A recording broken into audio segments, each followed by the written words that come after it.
Xavier Robergeau, bonjour. Bonjour. Vous êtes directeur associé chez NCP Lotissam, mais surtout vous êtes président de la Chambre Pays de Loire Centre du SNAL, le syndicat national des aménageurs lotisseurs. Nous sortons, elle se tenait il y a quelques instants, de la conférence de presse tenue par l'OLOMA, l'observatoire bien connu du logement et la construction en neuf sur un vaste territoire, Loire-Atlantique et également le SCOT d'Angers. Alors vos propres observations, toujours d'ailleurs sur ce périmètre bien circonscrit tel que je viens de le définir, une question très simple Xavier Robergeau, aujourd'hui en moyenne, variation 2012-2013, 2013-2012, combien me coûte mon terrain, ma maison?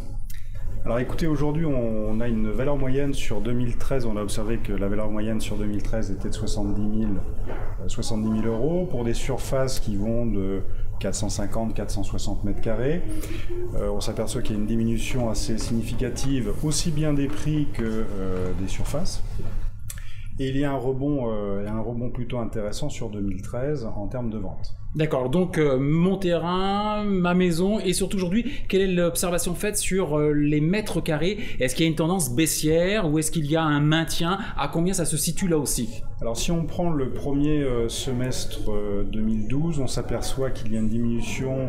Nous étions en 2012 aux alentours des 580 mètres carrés. Nous sommes maintenant sur 2013 sur 450 mètres carrés, donc une diminution significative de la surface, mais également une diminution du prix de 88 à 70 000 euros. Ce qui veut dire, pour répondre à votre question, ce qui veut dire que sur un projet global terrain-maison, on peut se situer sur une valeur inférieure à 200 000 euros, c'est-à-dire 180 à 200 000 euros sur l'ensemble du territoire observé. Alors surtout, ce que vous observez précisément, c'est que du choix du terrain et son volume, mais également des mètres carrés pour une maison, il y a quand même une nette tendance baissière, et également sur les investissements. Aujourd'hui, finalement, l'un avec l'autre, le ménage moyen, papa, maman, 2 enfants, sont prêts à mettre combien sur la table?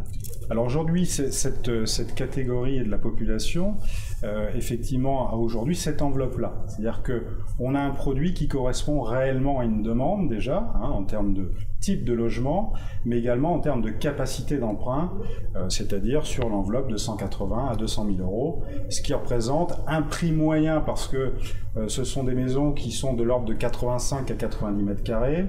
Donc ce qui représente un prix moyen par mètre carré habitable de l'ordre de 2 300 euros. Alors question et dernière question à laquelle on voulait vous voir absolument apporter bien votre sentiment et un semblant de réponse, j'espère bien avec vous, Xavier Robergeau. Aujourd'hui effectivement du choix d'une maison sur terrain et de l'appartement, est-ce qu'on est ici face à 2 secteurs concurrentiels, à 2 marchés concurrentiels ou qui répondent bien à 2 envies, 2 besoins?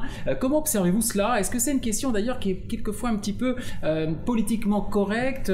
Comment vous la ressentez cette question? Alors est-ce qu'on peut opposer ces 2 types de logements? Je ne suis pas forcément convaincu. Ça répond effectivement à 2 demandes.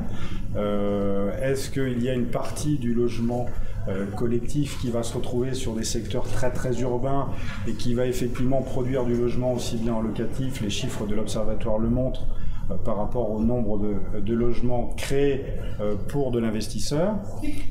Maintenant, effectivement, le lot aménagé correspond à une vraie demande sur notre territoire. On a une culture forte de l'individuel sur la région Pays de Loire comme la Bretagne. Ce sont les 2 régions où la demande de l'individuel est la plus forte. Xavier Robergeau, merci. Merci.